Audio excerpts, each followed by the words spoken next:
Bueno, pues vamos a continuar con nuestro estudio a través de la Biblia en el Evangelio de Lucas. ¿Se acuerdan dónde nos quedamos? Vimos Lucas 4, así es que abre tu Biblia en Lucas 5. Y bueno, estamos empezando pues esta parte de la vida de Jesús en la que ya mucha gente empieza a conocerlo, empiezan pues las personas a contar todo lo que él ha hecho y su fama se empieza a desbordar por toda esa región, al punto que empieza a ser hasta cierto punto incómodo y un poco difícil para Jesús incluso enseñar por la logística del lugar, ¿no? O sea, él lo hemos visto en las sinagogas y ahorita lo vamos a ver, pues, no sé si decir calle, ¿no? Pero ahí al lado de un lago del mar de Galilea. Muchas gracias. Pero antes de ir a esto, ¿por qué no oramos? Entonces, inclina tu rostro, enfoquémonos en el Señor. Señor, esta reunión se trata de ti. Tú estás en medio de nosotros y te agradecemos por eso, Señor. Qué gran privilegio el saber que lo que dice tu palabra es completamente verdad. Y tú has dicho que donde dos o más se congregan en tu nombre, tú estás en medio de ellos. Y hoy estamos más de dos y estamos reunidos en tu nombre, Señor. Queremos escucharte, queremos conocerte.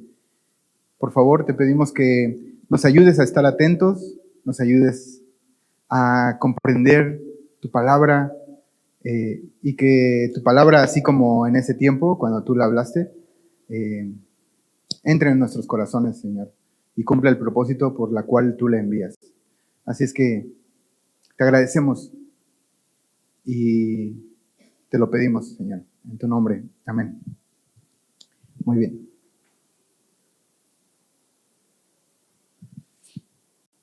Pongo tiempo porque si no me tardo mucho. Bueno, pues Lucas capítulo 5. Empecemos a leer. Dice, aconteció que estando Jesús junto al lago de Genesaret, el gentío se agolpaba sobre él para oír la palabra de Dios. Y vio dos barcas que estaban cerca de la orilla del lago, y los pescadores, habiendo descendido de ellas, lavaban sus redes. Y entrando en una de aquellas barcas, la cual era de Simón, le rogó que la apartase de tierra un poco, y sentándose enseñaba desde la barca a la multitud. Vamos a parar ahí un tantito. Es el contexto de la enseñanza y vemos cómo Jesús llega a este mar.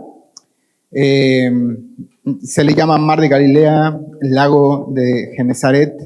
También lo puedes encontrar como lago Tiberíades. Y más o menos es un lago, para que te lo imagines, si es que no lo has visto alguna vez. Mide más o menos 21 kilómetros de largo y 11 kilómetros de ancho. Aunque muchas veces se le llama mar, en realidad es un lago de agua dulce. Y era un lugar altamente comercial en la zona. De ahí se surtían pues para alimentarse toda esa región, y había mucho comercio ahí, por lo tanto había muchas familias que trabajaban pues en la pesca, otros secaban pescados, otros pues le compraban a unos y recomerciaban. Y había de todo. Era un lugar donde había mucha gente, un lugar principal, un lugar importante. Los judíos cuidaban mucho, tenían muchas normas. Ya saben que siempre, como que cada rabino le iba añadiendo a la ley de Moisés sus normas y todo, y entonces se hacía súper complicado, de tal modo que había muchas cosas que cumplir y muchas de ellas eran alimenticias o alimentarias. Y entonces ellos preferían comprarles a personas judías que iban a tener cuidado de hacer todas estas cosas que que se les había indicado para permanecer pues, puros, ¿no? Entonces, pues básicamente era un lugar muy importante.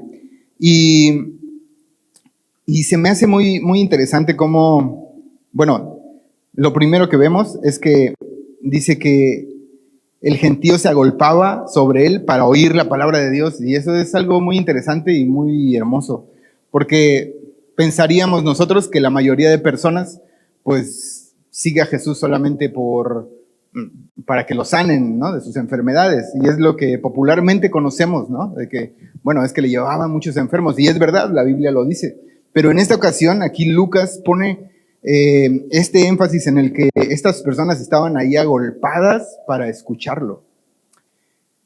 Y qué hermoso. Hoy en día creo que debemos de tener esa actitud de agolparnos para escuchar la palabra de Dios. Pero como decíamos en un principio, era algo no muy cómodo para Jesús, y vemos a Jesús cansado y sanando a muchas personas, y en esta ocasión ahí queriendo enseñar. ¿Y qué enseñaba? Pues enseñaba sobre el arrepentimiento, enseñaba que el tiempo que los profetas ahora sí que habían profetizado estaba siendo cumplido en ese momento en él, ¿no? Y entonces los llamaba pues a creer, básicamente, ¿no? En lo que Dios estaba haciendo. Entonces no nos dice exactamente la enseñanza, pero vamos a ver más adelante muchas de sus enseñanzas y nos daremos una idea. Y dice que por este gentío, pues vio a estos pescadores que habían pasado toda la noche, más adelante lo veremos, toda la noche tratando de pescar, pero estaban regresando, por lo cual era temprano en la mañana, y se habían bajado de las lanchas, de las embarcaciones, para lavar sus redes y todo esto, y entonces Jesús está ahí y le ruega, y eso se me hizo increíble. O sea, Jesús es el dueño de todas las cosas, el rey sobre todas las cosas, el que nos ha dado todo a todos, ¿no? De él recibimos todo. Y vemos a Jesús rogándole a Simón que le preste su lanchita, ¿no? Para poder enseñar, y rogándole que si la puede hacer un poco para atrás, ¿no? Y eso me llamó la atención por el carácter de Jesús, ¿no? No era un carácter, no abusaba de la autoridad, al contrario, se humillaba, ¿no? Usaba esa autoridad que le había sido dada por Dios para humillarse. Y lo vemos hoy en día en nuestras vidas, ¿no? O sea, creo que a nadie de nosotros el Señor ha llegado y nos ha arrebatado algo así, de que esto es mío, ¿no?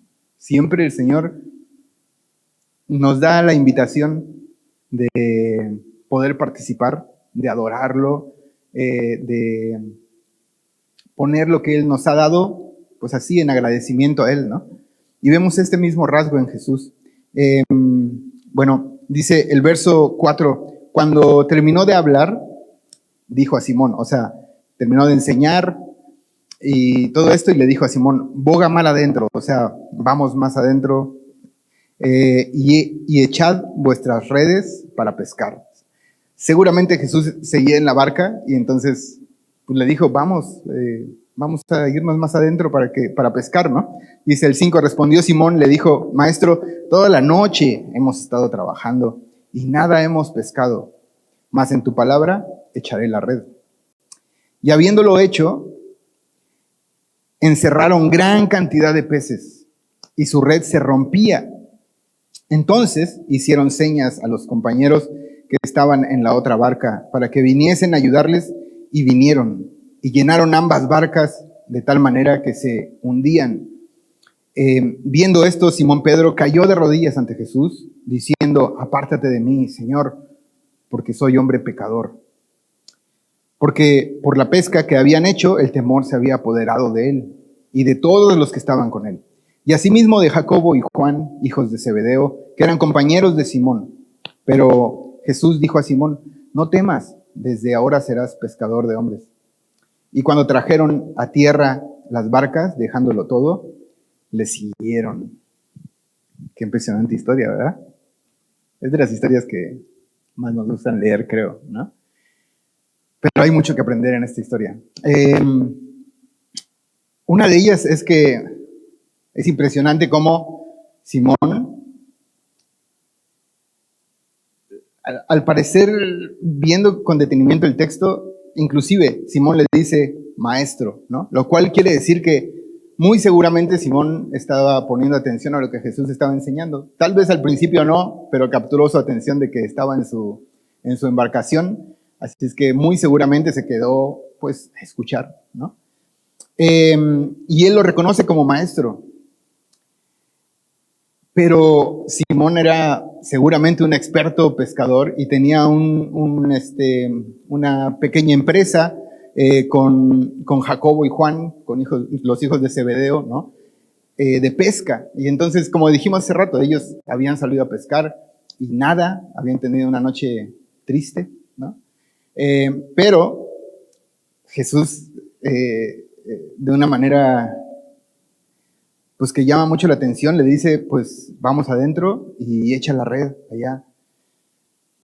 Y él accede, pero accede de una forma muy especial porque dice estas palabras, ¿no? En el verso 5, en tu palabra echaré la red. Y entonces sucede todo esto y se llenan de peces de tal forma que se estaban hundiendo. Y eso provocó, ¿no? Que cayera a los pies de Jesús, ¿no? Cayera sobre sus rodillas. Pero es curioso porque él cae reconociendo su pecado, reconociendo que es una persona impura, digamos, una persona que no merece estar delante de Jesús. Y entonces quiere decir que ya no lo vio solamente como un maestro más, ¿no? Sino que se dio cuenta de algo. Y creo que se dio cuenta que lo que Jesús estaba enseñando y la palabra que Jesús hablaba no eran palabras como las que oía en cualquier lugar, ¿no? Y eso nos habla a nosotros también, ¿no? Oímos palabras en todos lados. Oímos maestros de toda clase. Todos quieren instruirnos. Tú abres tu teléfono, prendes la televisión, ves una película y hay instrucciones. Todos quieren decirte algo, ¿no? Pero la enseñanza de Jesús no era una enseñanza normal. Inclusive hemos visto cómo dice que su enseñanza era con autoridad. Y vemos esa autoridad aquí. Lo que vio, iba a decir Pedro, pero sí es Pedro, pero no me quería adelantar, pero no puedo. Lo que vio Simón fue eso. Lo que Jesús dijo, aunque las probabilidades eran contrarias, aunque él pensara que a lo mejor supiera más que Jesús, porque toda su vida se había dedicado a eso, lo que Jesús decía, eso se hacía, ¿no? Él tenía poder en sus labios. Lo cual quiere decir que lo que Jesús enseñó antes es similar a lo que había sucedido ahí. Entonces, lo que Jesús había dicho era verdad. Y seguramente Jesús había dicho, arrepiéntanse, ¿no? Yo soy el Mesías, el reino de Dios se ha acercado delante de ustedes. Y entonces, pues Pedro cae de rodillas.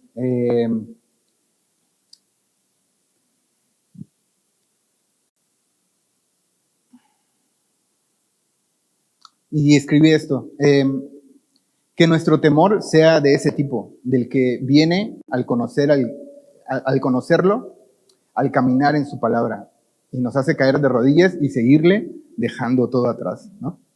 Qué hermoso cuando podemos ver con nuestros ojos el poder de Dios. Y es que es diferente, porque nos podemos quedar con la palabra que habló. O sea, todas las demás personas escucharon las enseñanzas de Jesús y se fueron.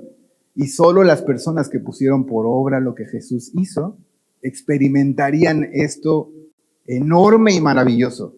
Así como Simón lo experimentó, ¿no? Lo único que hizo fue, bueno, voy a hacer lo que dices. Y sucedió esto, como, ¿qué? Y a eso estamos llamados, ¿no? Muchas veces escuchamos y todo, y hemos escuchado su palabra y hemos escuchado inclusive que lo realmente importante de escuchar la voz de Dios a través de la Escritura no es nada más mantenerla en nuestra mente, sino ponerla por obra. Porque cuando la ponemos por obra, entonces veremos el poder de Dios, ¿no? Bueno, después Jacobo y Juan también ven esto, el hecho de que Jesús impactó la vida de Simón, Pedro.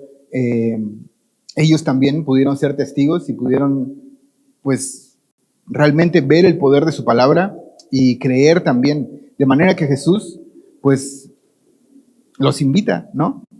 Y le dice a Simón: no temas, desde ahora serás pescador de hombres. Y cuando trajeron a tierra las barcas, dejándolo todo, le siguieron. O sea, no nada más Simón, le siguieron todos. Y aquí está otra palabra que Jesús le dice, ¿no? No temas, desde ahora serás pescador de hombres. En Mateo 4:19 dice: os haré pescador de hombres. Pero, como hemos visto, es lo mismo, ¿no? Si Jesús dice, te haré pescador, pues te va a hacer pescador. Y si Jesús dice, serás pescador, básicamente es lo mismo. Pero sí que lo hizo con Simón Pedro. Pero no fue un trayecto así, ¿verdad? O sea, lo vemos a través de todo el Evangelio y vamos a irlo viendo poco a poco, pero un día vamos a llegar a ver el punto en el que Simón Pedro lo niega, ¿no? Lo niega 3 veces y regresa a este lugar. Como si hubiera dicho, la regué y esto que Jesús me dijo, que iba a ser pescador de hombres, pues ya no creo que se arme, ¿no? Esto se acabó y yo regreso a la vida que tenía antes. Pero te spoileo, Jesús resucita, va, lo busca, le restaura. Y después lo vemos en Hechos, capítulo 2, versículo 37 al 42. Lo leo, no vayas para allá. Dice: al oír esto, se compungieron de corazón y dijeron a Pedro y a los otros apóstoles: varones hermanos, ¿qué haremos? Pedro les dijo: arrepentíos y bautícese cada uno de vosotros en el nombre de Jesucristo para perdón de los pecados, y recibiréis el don del Espíritu Santo. Porque para vosotros es la promesa, y para vuestros hijos, y para todos los que están lejos, para cuantos el Señor nuestro Dios llamare. Y con otras muchas palabras testificaba y les exhortaba, diciendo: sed salvos de esta perversa generación. Así que los que recibieron su palabra fueron bautizados, y se añadieron aquel día como 3,000 personas. ¿Se acuerdan de los peces? Jesús cumplió su palabra, ¿no? Jesús le dijo: te voy a hacer pescador de hombres. Y aquí está, con otras redes llenas de personas, ¿no? Y añadieron aquel día como 3,000 personas, y no se los añadieron, ¿verdad? Perseveraban en la doctrina de los apóstoles, en la comunión unos con otros, en el partimiento del pan y en las oraciones.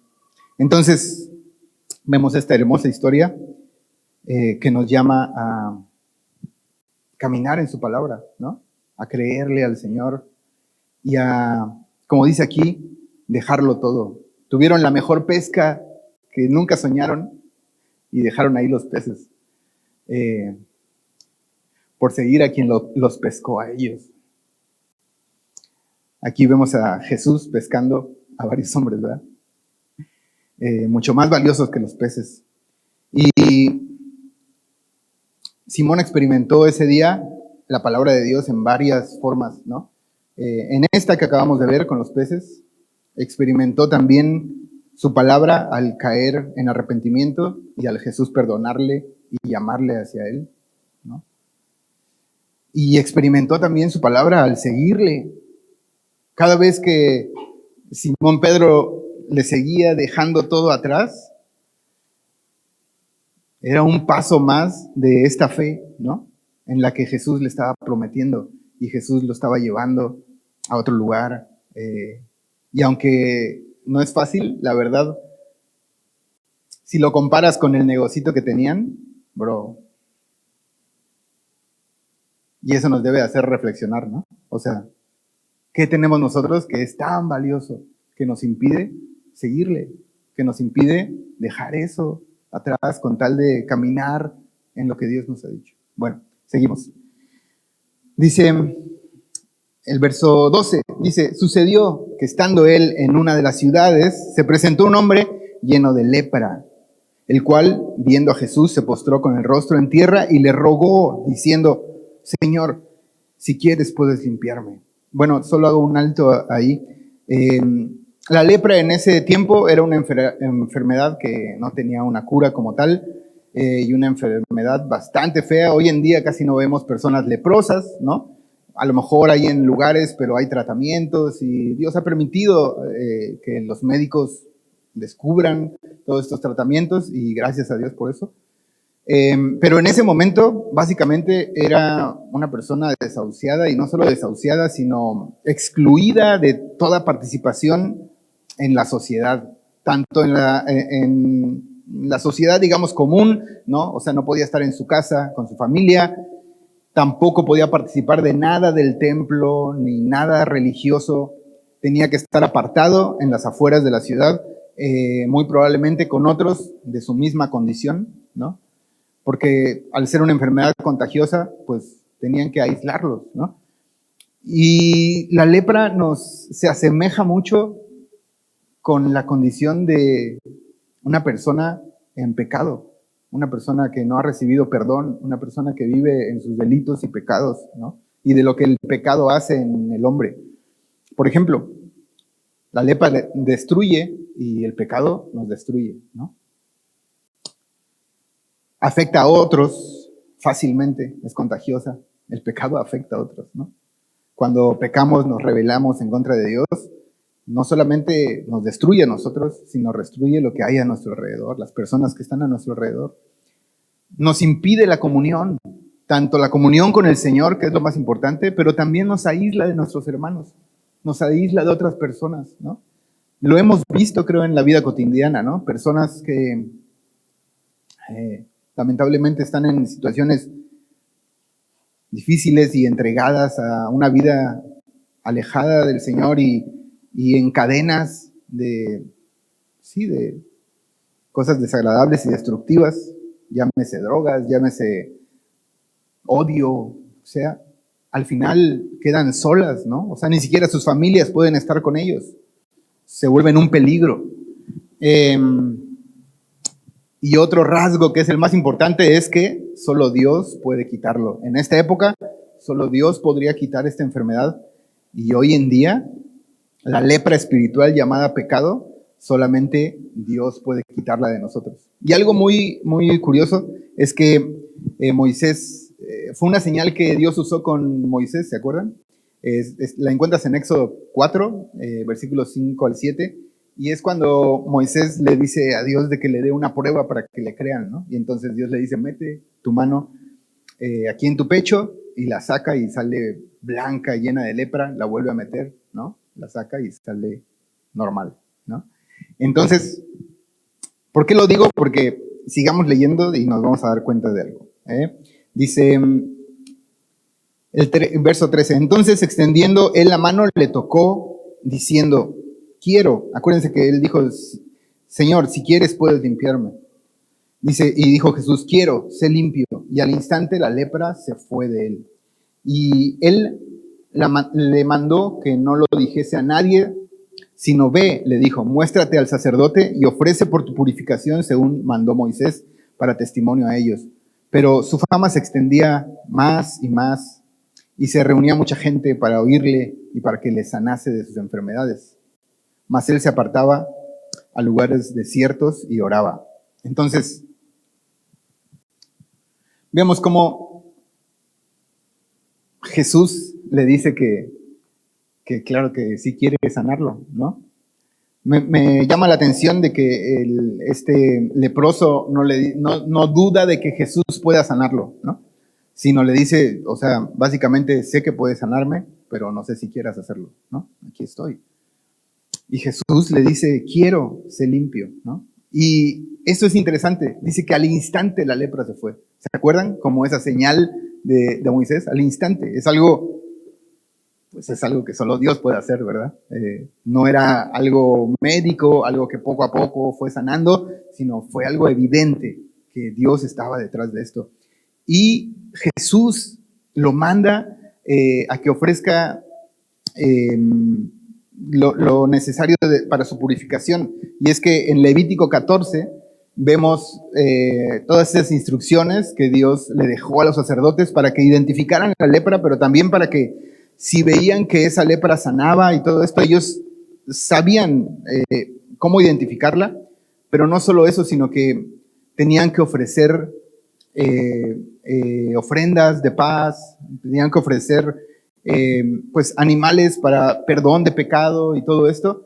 Y tú imagínate, llega este hombre que seguramente lo conocían, un leproso, y llega y lleva todo esto necesario para que lo vea el sacerdote y lo declare limpio, ¿entiendes? O sea, él no podía a sí mismo decir, ya estoy limpio, y ya andar por las calles ni nada. Tenía que el sacerdote decir, ya estás limpio y ahora sí puedes regresar a tu vida normal. Entonces él va ahí, y imagínense el sacerdote, o sea, checando y no hay nada, no hay nada, no hay nada. ¿Cómo pasó? Seguramente le dijo, ¿no? Y yo veo en esto a Jesús, así como Lucas nos lo relata y como vimos al principio de Lucas, ¿no? Que es un evangelio para todos, incluyendo inclusive a estas personas religiosas, a estos sacerdotes, ¿no? Llevándoles un testimonio en donde el sacerdote probablemente podía recordar, híjole, esto tiene que ser obra de Dios. ¿Y quién hizo esto? No, pues Jesús de Nazaret. Dándoles oportunidad para que su corazón fuera blando y recibieran el regalo de Dios, ¿no? Recibieran el reino de Dios. Y bueno, para dar testimonio a ellos. Dice, el verso 16 es muy interesante porque dice que mucha gente seguía yendo para oírle y para sanar enfermedades, ¿no? Se seguía golpeando la gente, pero es interesante cómo el verso 16 dice, mas él se apartaba a lugares desiertos y oraba. Y yo solo puedo ver aquí, la verdad, a Jesús como el hombre más ocupado que ha habido, creo. O sea, lo acabamos de ver, que no durmió toda una noche, ¿no? Y siguen llegando. Pero lo impresionante es que él sigue también dispuesto a enseñar, ¿no? O sea, él está poniendo su vida como sacrificio, verdaderamente. No solamente en la cruz, sino en cada decisión. Digo, cuando yo estaba más jovenzuelo, más bien cuando estaba joven, yo me desvelaba mucho, pero no sentía mucho, sí, no era como muy grave para mí. Pero ya a mi edad, una desvelada, y no sabes, de verdad me pongo a pensar y digo, mañana no voy a poder estar ni concentrado, todo el día cansado, hasta anémicamente de ahí medio como apachurrado, o sea, de verdad, todo se viene para abajo. Y Jesús está aquí sin dormir y está dando su vida, pero, algo muy importante, está lleno de ocupaciones y esas ocupaciones no se van a ir, sino van a aumentar, va a llegar cada vez más gente, y más gente, y más gente. Pero dice, mas él se apartaba a lugares desiertos y oraba. Entonces, ¿qué nos dice eso? Si Jesús, siendo Dios, iba con su Padre humildemente para recibir instrucciones, para llevar peticiones, se tomaba un tiempo para estar en comunión con Él, pues cuánto más nosotros. No creo que estemos más ocupados que Él, ¿verdad? Al menos yo no estoy más ocupado que Él. Y es un gran ejemplo, un gran ejemplo. Bueno, verso 17 dice, aconteció un día que Él estaba enseñando, otra vez, y estaban sentados los fariseos y doctores de la ley, los cuales habían venido de todas las aldeas de Galilea y de Judea y Jerusalén, y el poder del Señor estaba con Él para sanar. No solamente venían personas con un corazón dispuesto a escucharlo, también venían curiosos, venían personas para ver qué encontraban en Él y atacarlo. Pero bueno, dice que el poder del Señor estaba con él para sanar. Verso 18, y sucedió que unos hombres que traían en un lecho a un hombre que estaba paralítico, procuraban llevarle adentro y ponerle delante de él. Pero no hallando cómo hacerlo a causa de la multitud, subieron encima de la casa y por el tejado le bajaron con el lecho, poniéndole en medio delante de Jesús. Al ver la fe de ellos, le dijo: hombre, tus pecados te son perdonados. Entonces los escribas y los fariseos comenzaron a cavilar, esto es como a pensar, ¿no? Diciendo: ¿quién es este que habla blasfemias? ¿Quién puede perdonar pecados sino solo Dios? Jesús entonces, conociendo los pensamientos de ellos, respondiendo les dijo: ¿qué caviláis en vuestros corazones? ¿Qué es más fácil decir tus pecados te son perdonados o decir levántate y anda? Pues para que sepáis que el Hijo del Hombre tiene potestad en la tierra para perdonar pecados, dijo al paralítico, a ti te digo, levántate, toma tu lecho y vete a tu casa. Al instante, levantándose, en presencia de ellos y tomando el lecho en que estaba acostado, se fue a su casa, glorificando a Dios. Y todos, sobrecogidos de asombro, glorificaban a Dios y llenos de temor decían: hoy hemos visto maravillas. Bueno, pues otra hermosa historia. ¿Qué nos enseña esta historia?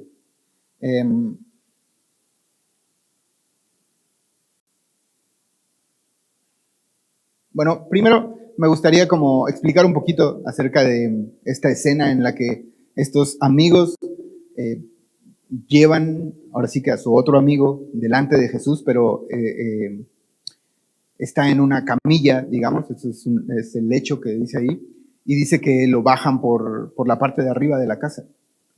Y para nosotros hoy en día es como, ¿qué? ¿Cómo hicieron esto? ¿No? Pero bueno, en ese tiempo había varios tipos de casas, como hoy en día hay varios tipos de casas, pero básicamente quiero enfocarme en dos de ellas. Y una era una casa muy básica, que el techo era de madera y tenía tierra y tenía, digamos que materia orgánica, a esto me refiero como plantas o zacate y esto, tanto que inclusive cuando llovía y todo, se crecía otra vez y tenían que ir y cortar y todo esto, ¿no? Ese era un tipo, ¿no? Si nos basamos en este, quiere decir que tuvieron que escarbar, ¿no? Y quitar tablas y entonces bajarlo. Y Jesús estuviera abajo y seguramente, así como que, ¿qué está pasando? ¿No? Pero había otro tipo de casa que es el que pienso yo que, bueno, no lo sabemos, ¿no? ¿Cuál fue? Pero el que pienso yo que podría haber sido. Había otro tipo de casa en el que había como si fueran dos plantas, pero no, en realidad no son dos plantas, sino es un tapanco en la parte de arriba. Y entonces Jesús pudo haber estado abajo enseñando y estaba el lugar repleto de gente, de tal manera que ellos no tenían manera de meter a su amigo. Y era muy común que por afuera de las casas también hubiera escaleras, al igual que por dentro. Entonces, esas casas que tenían este tapanco, al ser un poco más caras o las personas que las poseían de una posición económica un poco mejor, probablemente estaban hechos de piezas de barro, ¿cómo se puede decir? Que se pusieron a secar, no cocido, sino que no sé quién ha visto cómo hacen los ladrillos, pero, como adobe.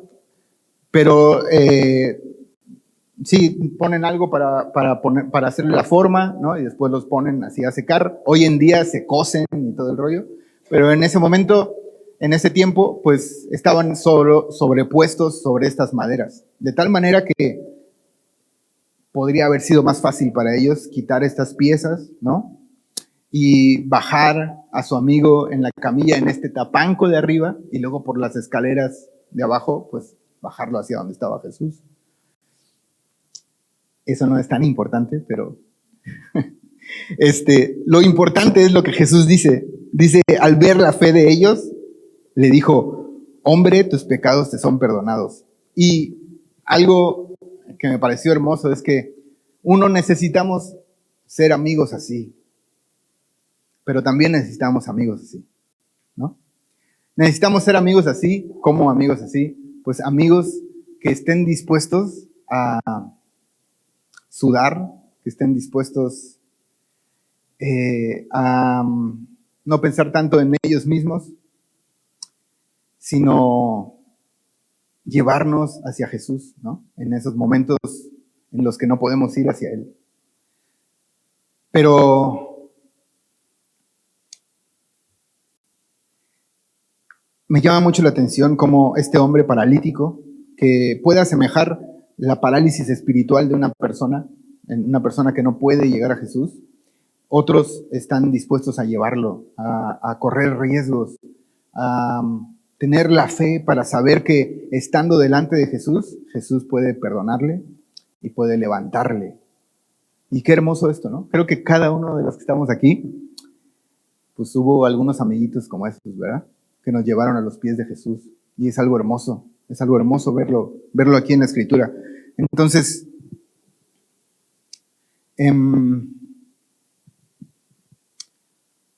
Jesús elogia esta fe. Y dice Hebreos 11:1, es pues la fe, la certeza de lo que se espera, la convicción de lo que no se ve. Y el verso 6 dice, pero sin fe es imposible agradar a Dios porque es necesario que el que se acerca a Dios crea que le hay y que es galardonador de los que le buscan. Entonces, vemos a estas personas llenas de fe, sabiendo que llevando a su amigo a Jesús, algo va a suceder y Jesús lo va a ayudar. Y entonces vemos cómo Jesús perdona sus pecados, algo que no era muy visible, ¿verdad? Pues una persona puede decir, perdona tus pecados, ¿no? Obviamente, a los oídos de los fariseos, esto retumbó porque ¿quién puede perdonar pecados? O sea, y es algo lógico, ¿eh? O sea, es como si te perdonara la persona que no has ofendido, ¿no? El único que puede perdonarte si le hiciste algo es la persona a quien ofendiste, ¿no? Entonces, si a quien ofendiste fue a Dios, el único que te puede perdonar es Dios, ¿no? Y entonces ellos dicen esto, ¿cómo este hombre está diciendo blasfemias? Solamente Dios puede perdonar pecados. Y entonces Jesús dice, bueno, pues para que vean que tengo esta autoridad, y le dijo, toma tu lecho, y vete a tu casa. Y esta actitud al final nos deja mucho que ver con una persona que ha nacido de nuevo, ¿verdad? Una persona que puede levantarse ahora y que puede adorar al Señor, que puede ir a casa, ¿no? Bueno.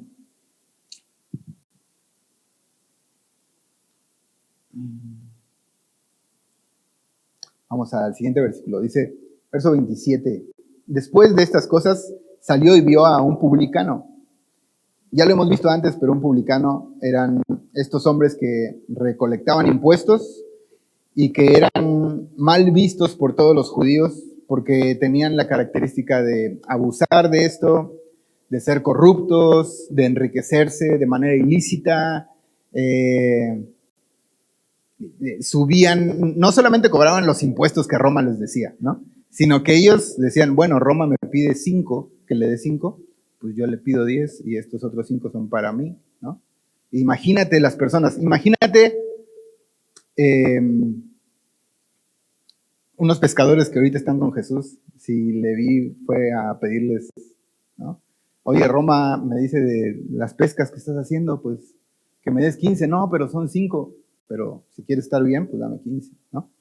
Algo así. Entonces, difícil, pero algo que vemos es que Jesús está llamando a personas no muy gratas, que no le hacen muy buena reputación a Jesús, ¿entiendes? Me identifico. Dice, después de estas cosas salió, verso 27, y vio a un publicano llamado Leví, sentado al banco de los tributos públicos, y le dijo, sígueme. Y dejándolo todo, se levantó y le siguió. Y Leví le hizo gran banquete en su casa, y había mucha compañía de publicanos y de otros que estaban a la mesa con ellos. Y los escribas y los fariseos murmuraban contra los discípulos, diciendo, ¿por qué coméis y bebéis con publicanos y pecadores? Respondiendo Jesús les dijo, los que están sanos no tienen necesidad de médicos, sino los enfermos. No he venido a llamar a justos, sino a pecadores al arrepentimiento. Algo que quiero poner un poco en tu mente es que nos imaginemos a Jesús, ahora sí que como la Biblia nos lo dice, ¿verdad? Hemos escuchado que Dios quiere transformarnos, ¿no? Y poner su carácter en nosotros, ¿no? Y vemos rasgos de su carácter en el fruto del Espíritu, ¿no? Vemos paz, vemos paciencia, ¿no? Vemos benignidad, bondad, mansedumbre. Y yo no tengo duda de que Jesús era así, ¿me entiendes? Tampoco tengo duda de que Jesús tenía muy buen humor. Entonces, muchas veces, al menos yo imaginaba a Jesús, y no digo que no se haya enojado nunca, lo vamos a ver enojado también, pero muchas veces lo imaginaba un poco áspero, ¿no? Y esta vez leyéndolo, traté de imaginarlo con ese carácter apacible, manso, ¿no? Bueno, lleno de amor hacia las personas. Y yo leo en este verso 31, lo voy a volver a leer, dice, respondiendo Jesús les dijo, los que están sanos no tienen necesidad de médicos, sino los enfermos. Imagínense a estos fariseos escuchándolo, ¿no? O sea, los que están sanos no tienen necesidad de médicos, sino los enfermos, ¿no? ¿Qué dirías? Pues sí. ¿Qué vas a decir? Sí. No he venido a llamar a justos, sino a pecadores al arrepentimiento. Esto era una super invitación amorosa a sentarse con ellos en la mesa. Yo no veo a Jesús rechazándolos, sino diciéndoles, si se consideran justos, si se consideran sanos, pues esto no es para ustedes. Pero si por ahí descubren en su corazón que han hecho alguna maldad y han ofendido al Señor, o que tienen alguna necesidad de ser sanados espiritualmente, pues aquí estamos, ¿no? Estamos comiendo juntos y he venido a eso. Y qué hermoso, porque Jesús hace eso con nosotros, ¿no? Nos invita a la mesa y nos dice, ¿quieres venir a la mesa conmigo? Solo tienes que reconocer quién eres. O sea, tienes que reconocer la necesidad que tienes que reconocer que no estás sano, sino que estás enfermo. Pero tienes que reconocer que yo soy el único que puede sanarte y que quiero hacerlo, ¿no? Y qué hermoso verlo así. Porque todos queremos sentarnos a su mesa, ¿verdad? Pero la verdad nadie podemos sentarnos a su mesa con nuestra propia justicia o diciendo, yo merezco estar sentado con Jesús. Nadie de los que estaba ahí merecía estar sentado con él, pero él se sentó con ellos.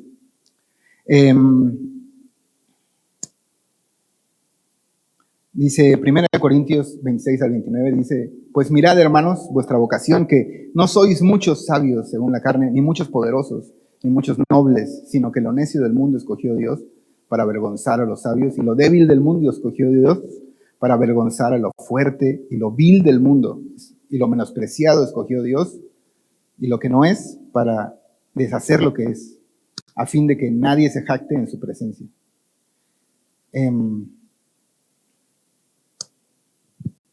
Y eso es lo que sucede. Nadie podemos jactarnos delante de Él. Jesús vino a nosotros por lo brillantes que somos, o por lo sanos que estamos, o por lo justos que somos, sino al contrario, ¿verdad? Dice verso 33, continuó esta conversación, dice, entonces ellos le dijeron, ¿por qué los discípulos de Juan ayunan muchas veces y hacen oraciones, y asimismo los de los fariseos, pero los tuyos comen y beben? Él les dijo, ¿podéis acaso hacer que los que están de bodas ayunen, entre tanto que el esposo está con ellos? Mas vendrán días cuando el esposo les será quitado, entonces en aquellos días ayunarán. Y bueno, quiero hacer una pausa aquí acerca del ayuno, ya estamos por terminar, pero en Isaías 58 se describe, si quieres buscarlo en tu casa, se describe el ayuno con ciertas características. Una de ellas es hacer lo que Dios enseña, ¿no? Amar al prójimo, enfocarse en los caminos del Señor, y esto puede incluir abstenerse de cosas, obviamente, ¿no? Al enfocarnos de una manera, digamos que, pues más intencional o con mayor tiempo, pues habrá cosas que no podríamos hacer, ¿no? Ayunando de ellas. Pero también el ayuno se describe como un momento de arrepentimiento, de hacer nuestra voluntad, ¿no? Y hacer la voluntad de Dios. Tiene que ver también con la aflicción, ¿no? En momentos de aflicción, al querer llevar nuestro corazón al Señor, pues cerraban su boca o se abstenían de alimento, ¿no? Pero los religiosos habían convertido este ayuno en otra cosa. Tanto que Dios mismo se los reprocha también a través de los profetas y lo habían convertido en algo para pararse el cuello, según espiritualmente, ¿me entienden? Como, ay, estoy ayunando, miren cómo me pongo tan triste y sucio para que todos vean lo espiritual que soy y qué tanta comunión tengo con Dios, ¿no? Y la verdad es que el ayuno no es eso. El ayuno tiene más que ver con la comunión con Dios, con una comunión estrecha. Y esa comunión estrecha va a hacer que lo que Dios es se refleje con las personas que están a nuestro alrededor, ¿no? Entonces, Jesús les dice esto, les dice, vendrán días cuando el esposo les será quitado y entonces en aquellos días ayunarán. Y les dice, básicamente les dice, el novio ha llegado, ¿no? El tiempo se ha cumplido, estoy, ¿no? En este proceso de bodas, ¿no? Estoy con ellos y ¿cómo creen que van a estar ayunando? O sea, el ayuno es para una búsqueda mayor del Señor. Ellos están conmigo, aquí los tengo, ¿no? Básicamente es lo que está sucediendo y es lo que les está diciendo, pero les dice, pero vendrá un día en que el esposo les será quitado, entonces en aquellos días se ayunarán, hablando de que él iba a, pues se iba a ir, ¿no? Por un tiempo, aunque regresó al poco tiempo en el Espíritu Santo en los creyentes, ¿no? Siguió hablando, les dijo también una parábola, verso 36, nadie corta un pedazo de un vestido nuevo y lo pone en un vestido viejo. Pues si lo hace, no solamente rompe el nuevo, sino que el remiendo sacado de él no armoniza con el viejo. Y nadie echa vino nuevo en odres viejos. De otra manera, el vino nuevo romperá los odres y se derramará, y los odres se perderán. Mas el vino nuevo en odres nuevos se ha de echar, y lo uno y lo otro se conservan. Y ninguno que beba del añejo quiere luego el nuevo, porque dice el añejo es mejor. Entonces, ¿qué está diciendo aquí? Bueno, está haciendo dos ilustraciones, ¿no? Una de unos vestidos, un vestido nuevo y un vestido viejo, pero resulta que al nuevo le cortas un pedazo para remendar al viejo, y es como, tienes un vestido nuevo, ¿por qué lo vas a echar a perder para remendar uno viejo? Que aparte se va a seguir envejeciendo, o sea, vas a parchar este hoyito, pero mañana vas a tener otros 3 hoyitos, entonces, y aparte que se va a ver fatal, ¿no? Y luego les dice otra imagen en la que les dice, el vino nuevo no se echa en odres viejos. ¿Y a qué se refiere esto? Bueno, los odres en esa época no eran como ahora las barricas, ¿no? Sino que eran odres de pieles de animales. Pero se usaban cuando la piel todavía estaba flexible, digamos. Tenían varios tratamientos para usarlas, para que no estuvieran contaminadas y todo esto. Y ahí vertían agua, vertían lácteos, inclusive vertían vino. Entonces lo que sucedía es que vertían este vino nuevo y el vino empezaba a fermentarse, ¿no? Todo esto que lo hacía vino, el jugo de uva se empezaba a fermentar. Entonces la piel se podía expandir un poco, ¿no? Y conservar este vino hasta el momento que fuera a ser utilizado. Ahora, ¿qué pasaba? Después que ese odre se hacía viejo, se endurecía. Y al estar duro, ya no podía expandirse. Entonces tenías esos odres inflados, pero duros, que si tú le querías echar otra vez este jugo de uva, iba a empezar a querer inflarse y ¿qué crees? Pues se iba a romper y todo el vino se iba a perder. Entonces, ¿pero a qué se refiere todo esto? Y luego, ¿no? Bueno, Jesús los sigue invitando y básicamente les está diciendo esto, para no tomar mucho tiempo. Hay un pacto en el cual ustedes están, que se está envejeciendo y va a dejar de ser, ¿no? pero yo soy este nuevo pacto y este vino nuevo. Y no armonizan los dos, no pueden combinarse, ¿no?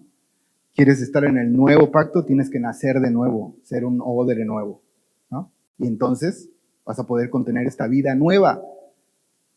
No puedes confiar en la ley y lo que tú haces para salvación y también confiar en mí. Eso está haciendo, eso está diciendo Jesús, ¿no? No pueden combinarse, no armonizan. Entonces, o confías en tus obras, o confías en lo que yo estoy haciendo y lo que he venido a hacer y la salvación que estoy poniendo delante de ti. Eso es lo que está sucediendo. Y es muy curioso ver el verso 39. Dice, y ninguno que beba el añejo quiere luego el nuevo, porque dice el añejo es mejor. Bueno, antes de eso, solo Hebreos capítulo 8, verso 13, para reafirmar esto, dice, al decir nuevo pacto, ha dado por viejo el primero, y lo que se da por viejo y se envejece está próximo a desaparecer. Y también podemos recordar a Jesús en esta última cena, ¿no? Que les da el vino y les dice que ese es el nuevo pacto en su sangre, ¿no? Es a lo que se está refiriendo. Pero este último verso al que vamos, y ninguno que beba del añejo quiere luego el nuevo, porque dice el añejo es mejor, voy a leer el primer milagro de Jesús. Juan, capítulo 2, verso 1, dice, al tercer día se hicieron unas bodas en Canaán de Galilea y estaba allí la madre de Jesús. Y fueron también invitados a las bodas Jesús y sus discípulos. Y faltando el vino, la madre de Jesús le dijo, no tienen vino. Jesús le dijo, ¿qué quieres conmigo, mujer? Aún no ha venido mi hora. Se está refiriendo a su hora, a lo que él ha venido a hacer, ¿no? A este nuevo pacto. Dice, y verso 5 dice, su madre dijo a los que servían, haced todo lo que os dijere. Yo solo me imagino a Jesús con este sentido del humor, tal vez, como que le dijo a su mamá, ok, ¿no? Y su mamá dice, pues hagan todo lo que él les va a decir. Y entonces dice verso 6, y estaban allí 6 tinajas de piedra para agua, conforme al rito de la purificación de los judíos, en cada una de las cuales cabían 2 o 3 cántaros. Jesús les dijo, llenad estas tinajas de agua, y las llenaron hasta arriba. Entonces les dijo, sacad ahora y llevadlo a la maestresala, que era la persona encargada de esta boda y quien tenía conocimiento de todo esto, del vino y de todo lo que se hacía, ¿no? Dice, y se lo llevaron. Cuando el maestresala probó el agua hecha vino, sin saber él de dónde era, aunque lo sabían los sirvientes que habían sacado el agua, llamó al esposo y le dijo, todo hombre sirve primero el buen vino, y cuando ya han bebido mucho, entonces el inferior, mas tú has reservado el buen vino hasta ahora. Y Jesús está ejemplificando esto. Y yo no sé si estas personas habían estado en esa boda, pero quise imaginar que sí, pero no sé. Pero imagínense si hubieran estado, es como, ¿te acuerdas del vino? Tal vez no estuvieron, pero tal vez esta fama y esto recorrió muchos lugares y sabían de lo que estaba hablando, ¿no? De ese buen vino que se sirvió al final de esta boda, donde Jesús lo había convertido y estaba hablando de este vino nuevo. Entonces, para terminar, pues estamos todos invitados a ir a Jesús y tener una nueva vida, a entrar en este nuevo pacto que es en lo que Él hizo, cumplió todo a perfección y entregó su vida por nosotros, y ahora nosotros podemos ser perdonados y podemos ser sus hijos. ¿Y cómo se ve esta nueva vida, este nuevo pacto? Tomado de lo que hemos leído, confiando en su palabra y no en nuestros chafas proyectos o planes, ¿no? Así como Simón, ¿verdad? Tal vez era un plan muy, pues, padre, tenía una empresa y todo, está chido, pero no estoy diciendo que dejes de trabajar ni nada de esto, pero su confianza la puso en Jesús y en lo que Él le había dicho, ¿no? Y qué importante eso. También se ve con una vida que pasa de la enfermedad vergonzosa y aislada por el pecado a la comunión y la pureza en Cristo. De ser un inválido espiritual a caminar glorificando a Dios, ¿no? También se ve cómo pasa, como Leví, de la codicia, la mentira y el abuso a la generosidad, a la humildad y a la verdad. y de la frustración, el enojo y la incredulidad al gozo de la salvación. Entonces, pues, el vino nuevo es el mejor, ¿verdad? Y es Jesús, nuestro Salvador. Ahora, si es la primera vez que oyes este mensaje, pues hoy puedes recibir esta vida nueva solo aceptando y creyendo lo que Jesús hizo por nosotros, al perdonar nuestros pecados.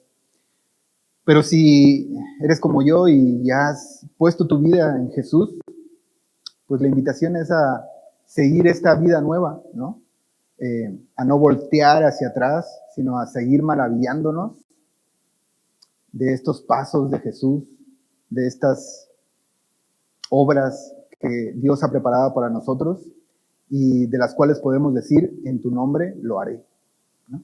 Así como lo hizo Simón, y caer de rodillas constantemente a Él.